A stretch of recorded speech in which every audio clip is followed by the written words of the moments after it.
اخر حاجه جبنا الموتزاريلا عندي زي ما احنا شايفين كده اهو.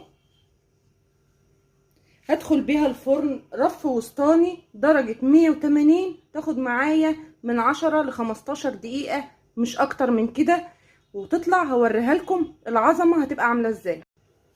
وكده حبايب قلبي البيتزا بتاعتي خرجت من الفرن بالشكل الجميل اللي احنا شايفينه ده كده. اللهم بارك، بسم الله ما شاء الله. شايفين طالعه عامله ازاي وقبه وعامله ازاي؟ شايفين؟ بصوا بقى، انا هنا هاجي احط صوص الرانش كده عليها بالشكل ده كده اهو. اهو بالشكل ده كده.